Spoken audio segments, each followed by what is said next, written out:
ओम श्री गुरुदेव दत्त. नमस्कार मित्रांनो, तुमचे ओम श्री गुरुदेव दत्त या चॅनलमध्ये मनापासून स्वागत. मृत्यूनंतर या 5 गोष्टी माणसासोबत जातात. पहिली म्हणजे इच्छा. मृत्यूच्या वेळी जर एखाद्या विशिष्ट वस्तूबद्दल आपल्या मनात काही आसक्ती राहिली असेल, काही इच्छा अपूर्ण राहतात, कोणत्याही अपूर्ण इच्छा राहिल्या तर मृत्यूनंतरही तीच इच्छा त्या आत्म्यासोबत जाते. त्यानंतर दुसरी म्हणजे वासना.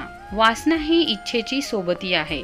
वासनेचा अर्थ केवळ शारीरिक आनंदच नाही, तर या जगात मिळणारे प्रत्येक सुख जे आत्म्याला आनंद देते, मग ते घर असो, पैसा असो, गाडी असो, दर्जा असो वा शौर्य असो, मृत्यूनंतरही या अपूर्ण इच्छा माणसाकडे राहतात आणि मोक्षप्राप्तीमध्ये अडथळा बनतात.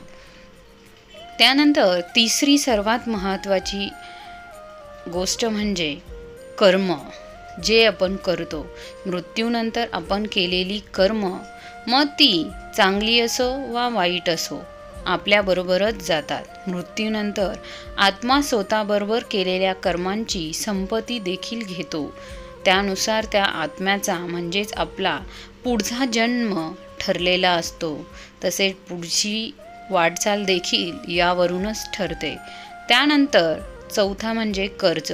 जर तुम्ही तुमच्या मानवी जीवनात कधीही कोणत्याही प्रकारचे कर्ज घेतले असेल तर ते कर्ज शक्य तितके फेडले पाहिजे, जेणेकरून मृत्यूनंतर माणसाला या जगातून ते ऋण सोबत घेऊन त्या दुसऱ्या जगात जावे लागणार नाही. त्यानंतर पाचवी आणि अत्यंत महत्त्वाची गोष्ट म्हणजे पुण्य. आपण केलेले दान, आणि दान हे आपल्या पुण्याचे भांडवल आहे. त्यामुळे वेळोवेळी आपल्या कुवतीनुसार दानधर्म केला पाहिजे आणि जास्तीत जास्त पुण्य हे आपण कमवले पाहिजे.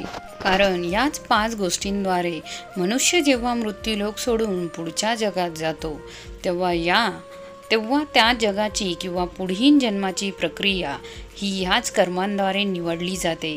त्यामुळे जास्तीत जास्त पुण्य हे आपण केले पाहिजे.